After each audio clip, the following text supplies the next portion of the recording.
do like 4 turns Okay. on that.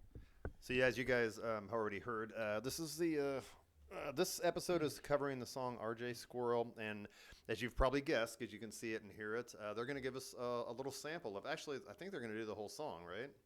Or just We'll see what happens. yeah, they're gonna actually play you some of this, and then after that we'll talk about it. So again, this is "Feather and Fur" is the name of the album. Sparrow, Wren, Frank Murray, and jump in, guys.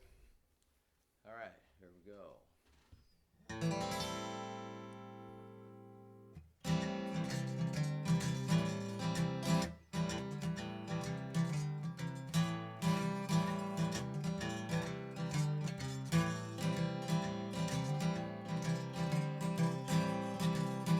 Well, let me tell y'all a story about my favorite squirrel. His name is RJ. RJ Squirrel. And you might miss him if you don't look close. He's in the treetops, he's chasing ghosts. Poor little RJ, it's so sad. Rodent society did him bad. RJ Squirrel. Now RJ was in prison back in 1992. He robbed a bank, cleaned out the fridges too. He'd do it all again, so you better watch your stuff. He's got no shame, he's just out to get your nuts. Poor little RJ, it's so sad.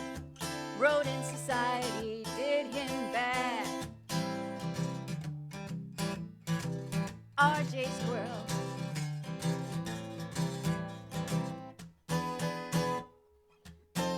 Badass squirrel.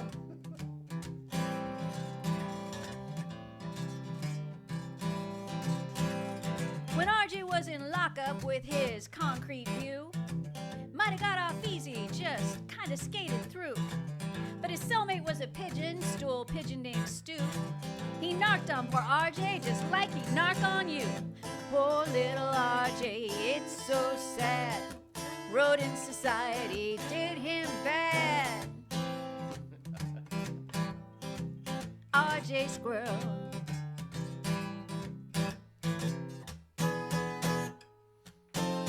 Badass squirrel.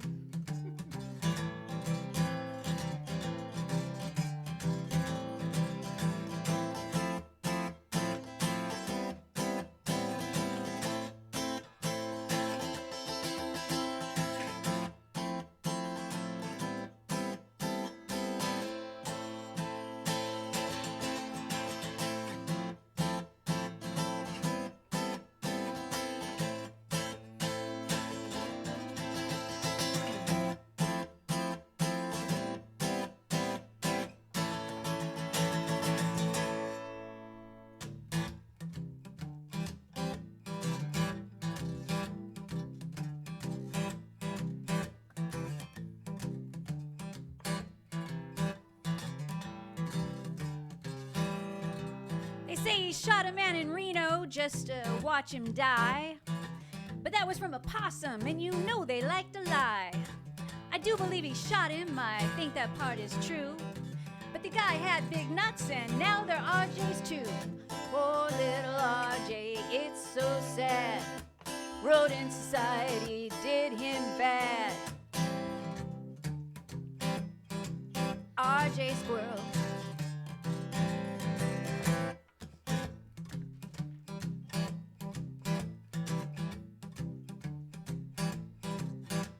Now RJ drinks real heavy just like the fishes do. Knows just how to shoot a rifle too. The squirrel's a heavy smoker, about 2 packs a day. He's tried to quit, but there ain't no way. Poor little RJ, it's so sad.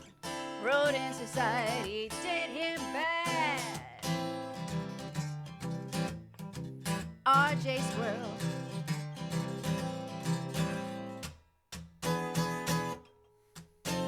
Badass squirrel.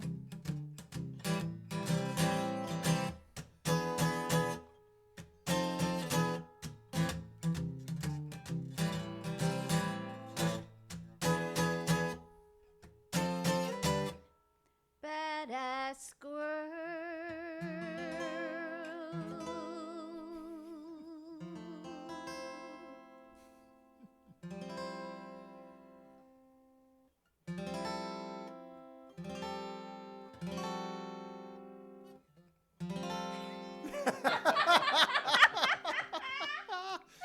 Is that impromptu?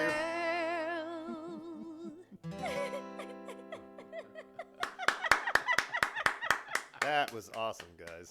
Here, let me readjust your mic. Okay. Went squirrel on you. All right. So as Frank's putting the guitar away, what was that like? I thought about, they can't hear me, but thought about getting you some echo and reverb on yours. I didn't think about it until you were already singing, but I could have. But Oh, you sounded great. Well, Oh that my would have God. been You don't nice, even man. need effects. Effects are good. So, are we still recording? Yeah. Keep Okay. talking. Yeah. So, while Frank puts that away, the backstory on this one is Frank had a really cool little blues riff, and we were kind of messing around with just some stuff in between some other songs as sort of a palate cleanser, just to like shake our minds out, right? Shake your mind out. So Take your mind out. That's so a you good one. kind of had this blues progression. Yeah, and then you just started rattling off lyrics, and how did we get the squirrel in there? I asked you. We were just messing around. Like it wasn't really a song, right? And so I asked you what the name of your favorite squirrel was. Oh, yes, right. Right. And you said it was RJ. Yeah. And what's the is there like is this a character from a cartoon? Oh RJ no, Squirrel? it's I have these squirrels that hang out in my yard. This goes back many years. But you've and- named at least one of them. Oh, several. Okay. You're gonna have to confess the whole squirrel thing now. So there's Rocky Squirrel. Okay. He used to follow me around in the yard like a puppy dog. And, Really? That's oh, awesome. Yeah, I'd be working in the yard, and he'd keep a handful of peanuts or something, and Yep. toss them, and he'd go fetch them. And then, Rocky was a she, and so she was around for about. How do we know Sounds this? like another song, like A Boy Named Sue. And then, Rocky was around for about 7 years, and she used to come in the house and just sit on the little carpet in the kitchen. You let the squirrels in your house. That's a long story. Okay, It was an earned privilege. Okay. It's an earned privilege. She earned her privilege. So it all worked out. And then there was, one spring she was gone, and then there's Rocky 2, and then the sequel, Rocky 3. With Clubber Lang. Yeah. And then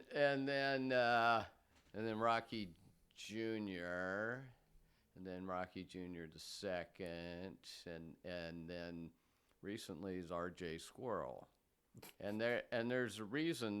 These are like the standouts. There's several squirrels that hang out, and they're as titled, they're squirrels, or MVS's, they- most valuable squirrels.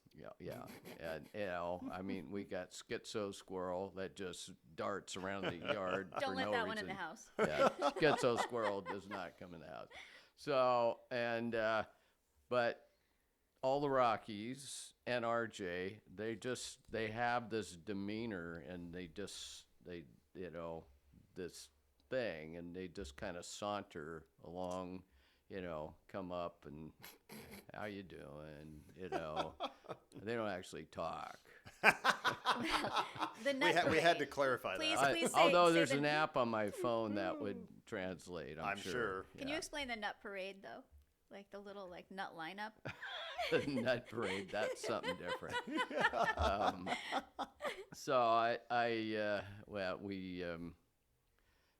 Sherry and I give them peanuts, unsalted, for Right. health reasons. Of course. And I go out and collect acorns in the fall, and have a big box of them. We dry them out in the sun and stuff. And anyway, so right by the kitchen door. There's the nut parade. There's a selection of nuts, so it's like a little smorgasbord a of nuts. smorgasbord, and so they'll come up. So we got RJ is it's either walnuts or hazelnuts. Peanuts. He doesn't want to know that's from. just second rate, and so anyway, then we've got pecan squirrel, and then several of them, they'll settle for whatever they get. And we have Brazil nut squirrel. Nobody eats Brazil nuts. We have Brazil nut squirrel. That's a rarity. It's like a white squirrel. It's like a unicorn. They don't Yeah. really exist, but if you can capture one.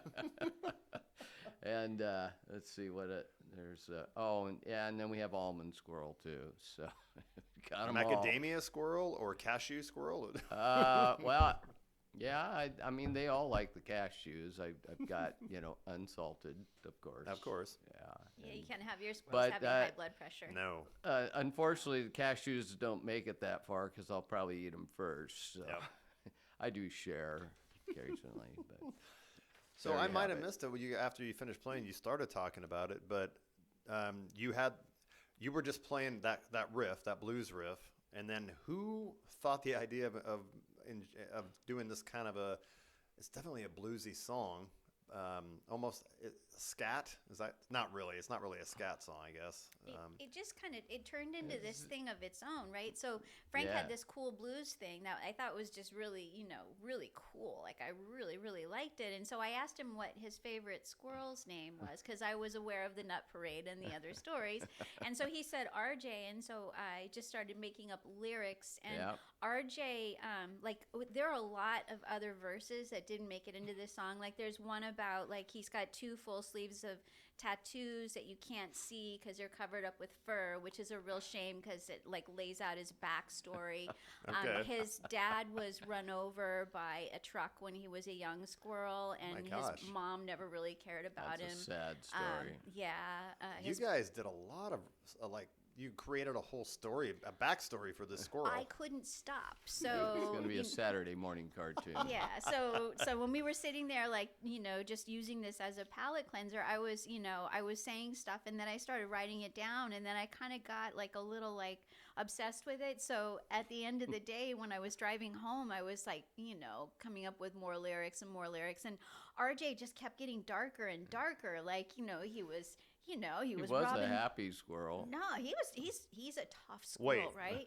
You took a happy squirrel and made it darker? I'm shocked. Wait, RJ was RJ? I never heard any happy RJ stories.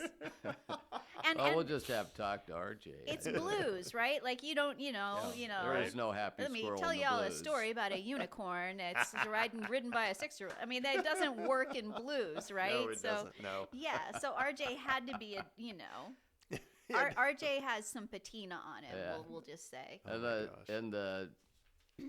I mean, all the guitar parts just kind of fell in place. I mean, it's weird. It just started playing it, and it got. It was just meant to be. Yeah. RJ definitely had a life of his own.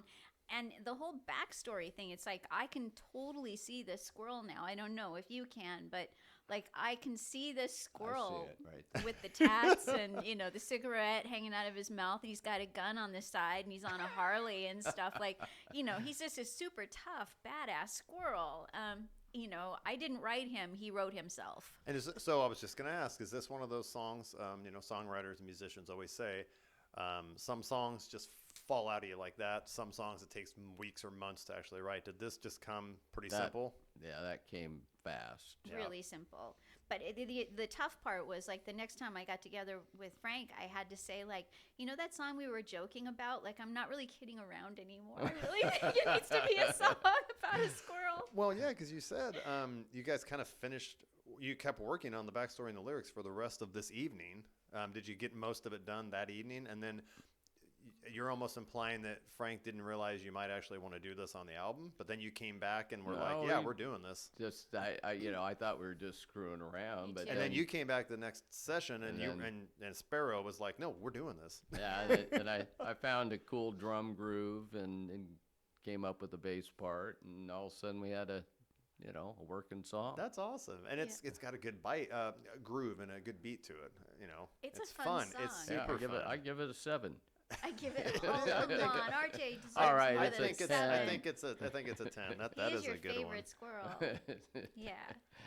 Yeah. No, I loved your blues riff so much, and and the fact that you have this affinity with the squirrels, it just kind of had to happen.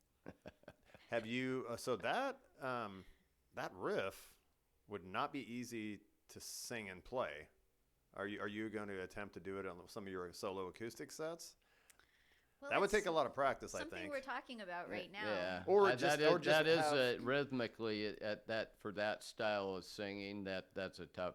So it'd have to be you would more just of a steady. You could come to a gig and play guitar for that song.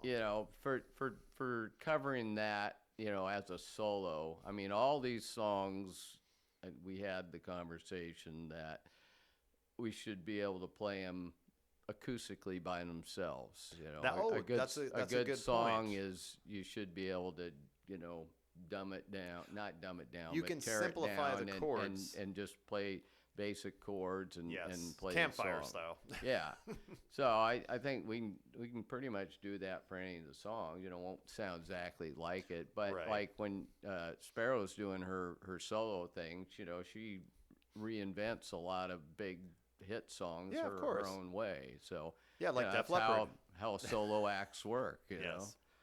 so Yeah. there you have it. Cool. Yeah. So we're figuring out like what my part might be on guitar for the live show, because we have these wonderful musicians in the studio when we went in to actually do the recordings, right? And what's the name of Jimmy's studio? His official name? it's Jimmy Bott's studio. I think He has an official name for I it. think it has to do with his street name. Was it Rose something? Ah, dang. We need to look that up, because Jimmy Botts, he's got we'll a definitely great studio. get it in on one of the next episodes. Yeah. But yeah, go ahead and you've had a lot of help, collaborators, other musicians. Sounds like somebody, another engineer that was helping you with. So let's give some credit to all them. Yeah, well, first of all, Sparrow, when originally got hooked up with Timur Blakely and Lightning in a Bottle Records. Okay. And then it just kind of morphed on to this project. Yeah. So when Runaway for Riley was played on KISN, DJ Spacek happened to be doing, again, it was during the Blues Festival, so he was doing an interview with Timur Blakely, and Timur Blakely has this relatively new local record company called Lightning in a Bottle. Okay. So DJ Spacek happened to mention to Timur, hey, I've got this song, and maybe you should chat with Sparrow. So Timur had me go out to the garages and sort of audition for him, and then Frank and I sat down and had a conference call actually with Timur, and saw what they could offer as far as access to different studios and things like that. So when it came time to free Frank up from 140 tracks in GarageBand. Well, to clarify, that GarageBand for iPad, because there's GarageBand on a regular Mac, which is just another platform, Right. where you can put it on a much bigger screen. And, Yes. And so GarageBand for iPad it has its place. Yes. But yes. it also doesn't have its It's not place. optimal. Yeah, things got more complex. Yeah. Yeah, and so around that time, Sparrow and I had the conversation. Okay, if we really want to make these songs right, let's just get real players, and we mapped out all the songs in detail, so that they could take it each part, and of course enhance them, Okay. and then we talked with Timmer and to book studio time, made a plan, and we had Timmer on bass, and then Jimmy Bott on drums and percussion. They're all awesome, and then Brady Goss on keyboards, and I left that open. I did some keyboard parts, but I'm a one-hand keyboard player, just because I don't play it enough to have both hands work together. Right. They kind of don't talk. And they want to play the same thing all the time. Right. Got it. So anyway, Brady, we gave Brady a little more of a artistic Licensing, privilege, and which he totally took the ball and ran with it. And then for engineering, which was the biggie for me, it was at that Jimmy's studio. Jimmy did some engineering, set everything up, and then Timothy James or T.J. Wong. I know him. I'm friends with him on Facebook. Yeah. Yeah, I've seen him play. Yeah, Another yeah. great musician. Yeah. He's an awesome musician. I mean, he's great, but he's also a great engineer. Yes, he is. Oh, okay. And so he did the engineering, and he's currently doing the mixing. Really? Okay. Well, and then Timmer also. And Timmer has been right there the whole time as a producer, and he's great. They all have a great ear, just top level musicians. Anyway, they're kind of the missing ingredient for our project. And so we had good notes, so they were able to take that. We went in. We went through 8 songs in 2 days. Oh, wow. Yeah, our target was 6. Like, we ended up getting, we were more productive than we anticipated. We surprised them with a couple more songs. And a lot of that is to Timmer's credit, right? So, although the mapping was there and we were working with fantastic musicians, right, who really, can, move things along, Timmer had such a good ear in the studio, I thought, and I think he did too, that, he was really able to keep things on track, and say in the nicest of ways, like, okay, that's good, or, okay, well, that was okay, but we can do better, right? So we didn't sit and spin on anything for too long. He kept the process along. moving. Yes, we got what we needed, and we kept it going, so it was pretty fresh. So he was your Mutt Lang. He was our Mutt Lang, yes. and Jimmy as well. I mean, he they runs both were, yeah. He runs a tight ship in his studio. He'd done so much pre-work, right? Yeah, which I had no idea. He set it all up. Yes. Every one of them, they're all just top level. A very important part of this whole project. All these people were. And they'll all be playing with us, with the exception of TJ, right? They'll all be playing with us. Different. Jimmy's not on drums. TJ, that's right. TJ's drummer, and what's his name? Right. Well, we'll have Timmer and we'll have Brady with us at Music Millennium and also at Blue Diamond. And TJ's drummer. Hold on, let me get his name. Hold on. While you're looking, I'll just reiterate. So the pre-release party is Tuesday, February 13th at Music Millennium in Portland. The actual release party is the next night, February 14th at the Blue Diamond. That is correct. So 6 p.m. on Tuesday at Music Millennium. And then what time, do we know what time the Wednesday night gig is? We were thinking that was... I'll have that in a second. So while he's looking that up, I will tell, gosh, I had an anecdote. What was it? An antidote or an anecdote? Anecdote. You said antidote the first time. I I was like, well, I hope I have an antidote I've been if I waiting take for some an antidote. poison, right? I'm cured. That'll be the next song. Like, I need an antidote to this bad love. Yes. No, I've completely forgotten now what my anecdote was. Oh, I know. So I think everybody, is very familiar with Frank Murray and Petty Fever, right? And when he does his shows, he's like just so spot on, and in character and all of that. And because of his love of squirrels, it's one of the only times I've been able to actually make him sort of break while he's on stage. He was doing a huge concert in, I think, outdoors at Lake Oswego, and I had found this squirrel, and so it was not a real squirrel. Like a stuffed it was, squirrel. Yeah, a stuffed Right. squirrel. Yeah. That was and- Lake Oswego. I remember that. Yeah, Lake Oswego. So I was pretty excited about it because it looked really authentic. Actually, it was made out of like straw and like twigs and things. Oh, and, okay. And so I bought this squirrel, and Frank was doing his big show in front of a lot of people, and That I was kind a of big crowd. danced up and put the squirrel on the speaker, staring at him right in front of him, and he broke I up. lost it. Yeah, Oh my God. he did lose it. Yeah. Okay, I found it. Okay. So Alec Don is the drummer that's going to be playing with us On both nights? on both nights. Okay. And he usually plays. He's part of the Lightning and Bottle. That's the music It's kind of label. like their version of the Wrecking Crew. You know? Ah, Okay. You yes. know, he's got some guys that play in multiple bands that are just unbelievable musicians. So. Anyway, it's 7 p.m. at the Blue Diamond on So the 7 on p.m. Valley. Wednesday the 14th, Yeah. and 6 p.m. The 13th at at Music Millennium. Yeah, It'll be a very romantic evening. yeah. Remember, Wear black. Oh my God. Then once again, let me go over the promotional stuff. It is featherandfurmusic.com. Feather and Fur Music on all the social media platforms.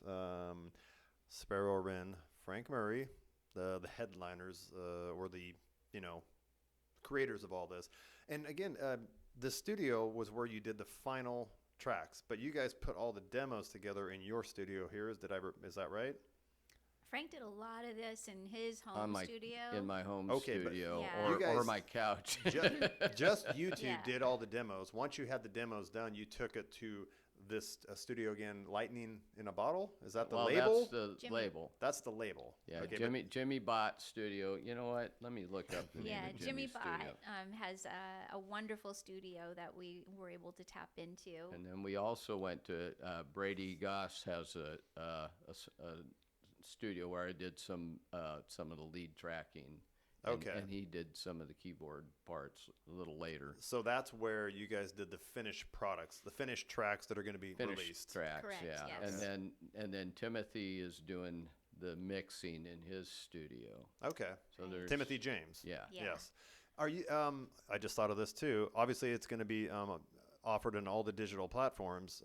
Is there? Because it's probably expensive. Is there any plans to do vinyl or anything like that? Looked at that. We're not planning on doing vinyl right now because of It's the cost. expensive, It is yeah. expensive, but we are pressing CDs. Oh, right on. And So you can sell them at the gigs or whatever. yes, Yeah, yeah, we will have CDs. And CDs are probably a lot cheaper than vinyl. They are, Okay. yeah, and we Well- wanted to have something that we could offer in tangible form. Yeah, Yeah, something with- 'cause people then can you- read and open. That is such a lost form, or that's something that's lost with the digital music age, because it used to be an experience to buy an album and you just open it up and you look Yeah. at the pictures and And- you Yes. read, and that a lot was of like people want that yes, still. Yeah. yes, that was Right. part of the music. When you would go home and I would put it on the record player, play it start to finish as I'm reading the album, the album notes, or I forgot what the liner notes. Right. Yeah. Yeah. I love vinyl. I really do. And I really had wanted to do vinyl, but the cost is just so high. Yeah. You know? We can always do a vinyl run. We'll Oh, of just course. see how things. Yeah, well, I mean, You know, people once you want hit physical product or platinum not. on this, yeah, once you hit double platinum on this, then you can start releasing vinyl. Yeah. And once you get your Is Grammy, that real platinum or counterfeit? Counterfeit. Like what's it? The zirconium. cubic Oh, zirconium. cubic Yeah, zirconium. that's Yes. Yeah. I was just thinking if the squirrel has legs, maybe, right? Okay. Rose Leaf Rose leaf, that's Recording. Rose That Leaf. Jimmy Yes. Bott Studio is Okay. Rose Leaf Recording. right. And Top it- notch. And this is yes. in the Portland area? Yes. Okay. Shout out to all those yeah, guys. Southeast Portland, I believe it is. Yeah. Okay. All right. Any okay. last notes you want to throw in on this about this song, RJ Squirrel? Well, it made me Watch happy for to the see you. cartoon feature. Yes, I was happy to see you laughing your way through it. It was too, great. yeah. The performance was awesome, by the way. And yeah, I love the lyrics. I love the way you sing it too, because some of it is, the verses are almost talking, and then you get into the actual singing in the choruses, kind of. But it was cool. You Yeah. guys both sounded great. It was a nice balance. So that's why I had the headphones on. I was listening to it the whole time. Well, I also didn't want to just stare at you and make you nervous, so that's why I was doing this. yeah, it takes more than that to make me nervous these But days. it was the squirrel in that tree that was making me nervous, just looking at me. As you're trying to play. I sometimes because it is such a serious song, right? It's a very serious and important song about a squirrel. It's a cautionary tale, right? my About gosh. what society can do to a squirrel, and so I do try to sing it with some gravity. You succeeded. Perfect. All right, Yes. thank you guys. Again, more episodes coming up. We are going to go through every song on the album. So thanks for listening, guys. Thank you.